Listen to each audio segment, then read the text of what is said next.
Welcome to Living United. My name is Lori Pickell-Stangel, and I'm the Executive Director for the United Way of the Brown County area.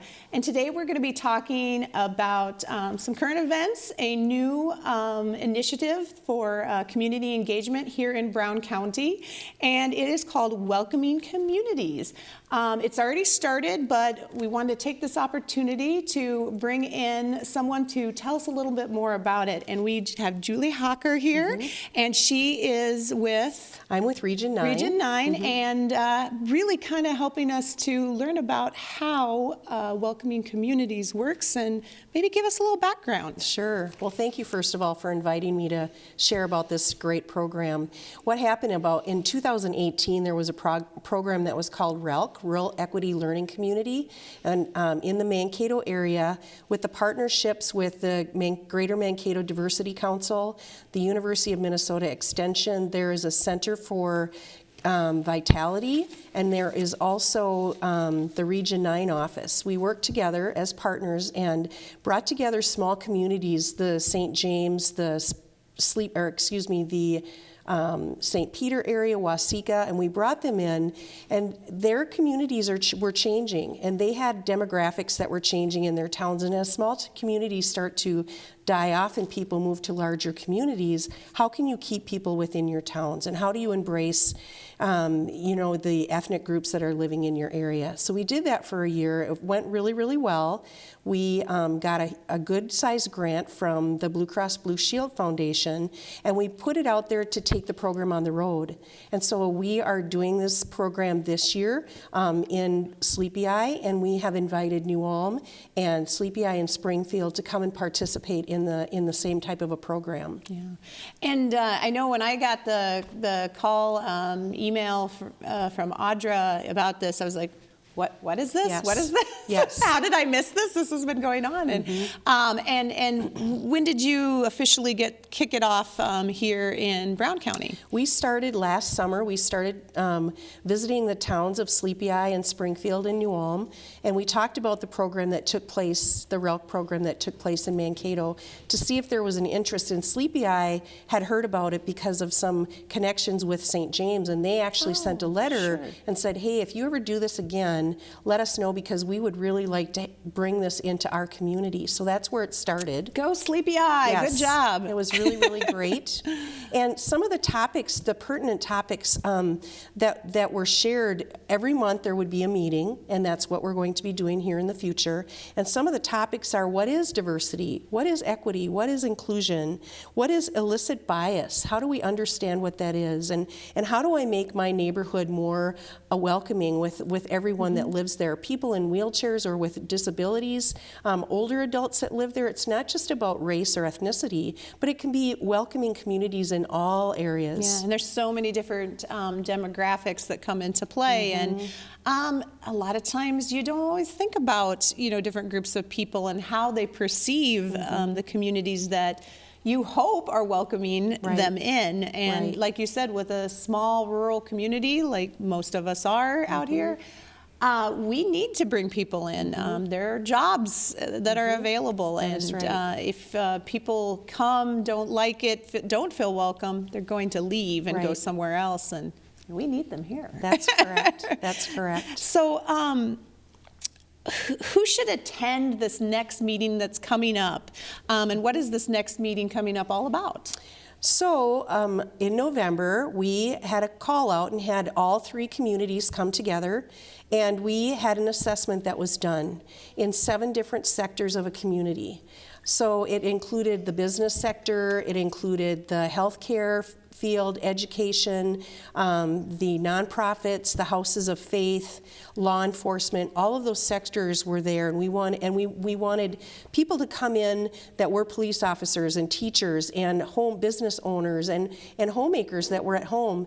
And we wanted all communities to come, all ethnicities. So we wanted to have, if there was any people of color that lived in the towns, we wanted them to come.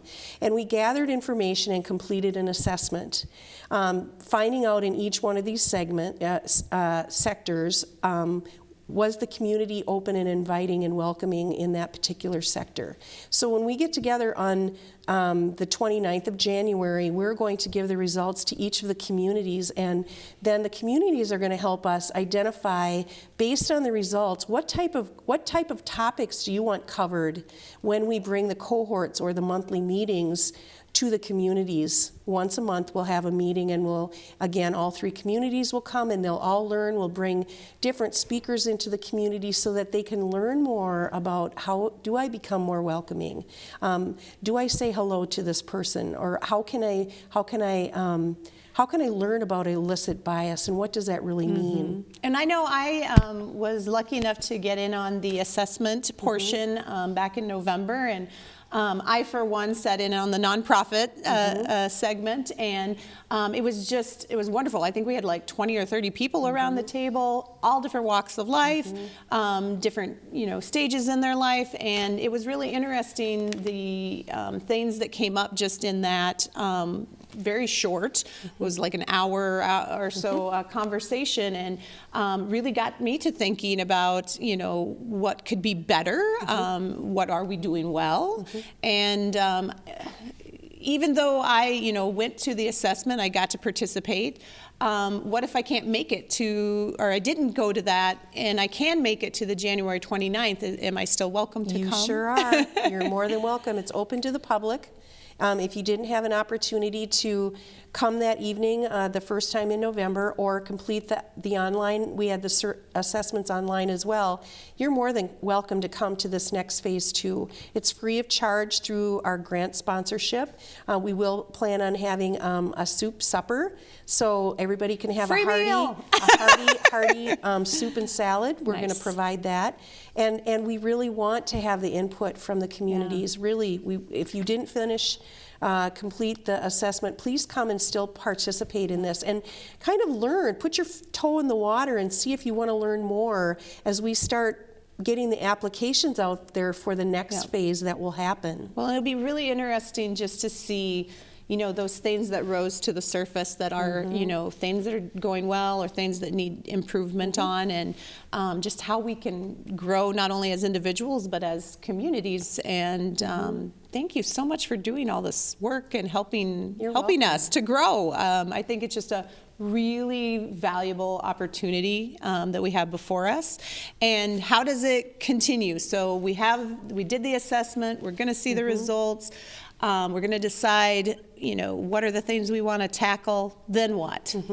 So each of the rooms will have their own breakout sessions. They'll go through the whole assessment in each one of the segments, and then they'll work together and identify topics that they think would be pertinent to the community. All that information will come back to the design team, and then we will put together a monthly cohort or meeting for those that are interested in coming, and then we will have topics, and we'll go through learning experiences, hands-on learning.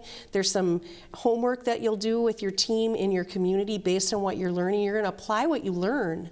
And then at the very end, this will happen from the months of February until May, and then we're going to take the summer off, and the team will work on a small project together, and then they'll come back together in September, and they'll do a little presentation for the other 2 communities to see where the things that they had learned or the things that they'd done. And it's like that hands-on application is really important. Yeah. And so like the community of St. Peter, what they did is they actually got a leadership program from a large grant funder, to build equity and inclusion in leadership with the whole community in their town. That was one thing. St. James, they have a St. James Uniting Cultures group, and they have a festival every summer. There's a variety of different things that, we just create the learning experience, and then we support the community and how do they want that to grow.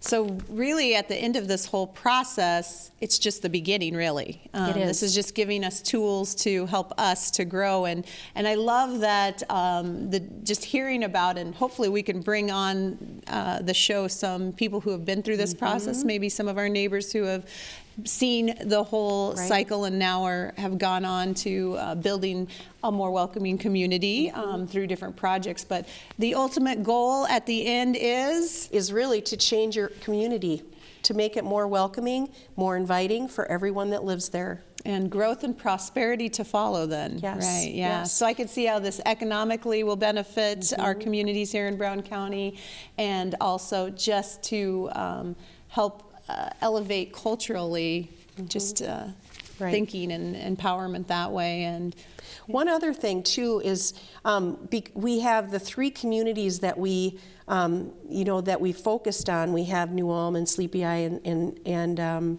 Springfield, Yes. but there is outlying communities. yes. There's like Hanska or whatever.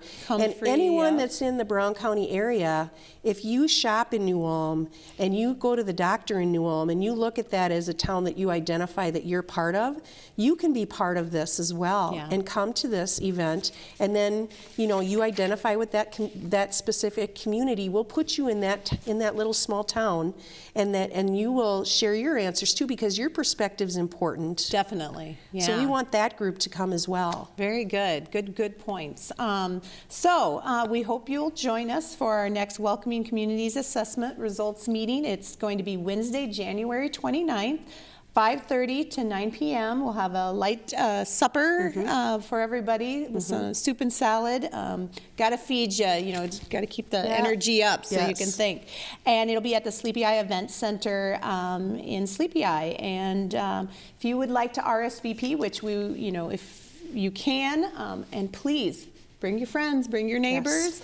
We're especially looking for communities of color to help participate in this. They can go to the United Way's Facebook page, so United Way of the Brown County area. There's underneath our events, we have Welcoming Communities Results Meeting. You can click on the link and sign up and RSVP. If you don't have Facebook, you can also go to our website or just give me a call at the United Way office. I'm kind of serving as that, community champion. That's correct. And we want to get as many people, as many ideas there as possible. Give us a call, 507-354-6512. Also, we do have interpreters that would be available. Oh, perfect. So if we have some from the Hispanic community that would like to be there, we have some Spanish-speaking interpreters that would be there. And then also the deadline is on January 27th to be able to sign up for the registration so that we make sure everybody has soup. Yes, that's right. We got to have enough food to go around. Yes. So let us make sure and let us know.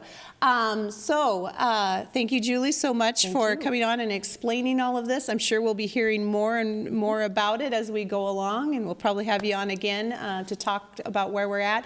But come Wednesday, January 29th, Sleepy Eye Event Center, and find out the results, because I just can't wait to see what bubbles up to the surface and ready to grow. Sounds good. All right. Thank you. Yeah.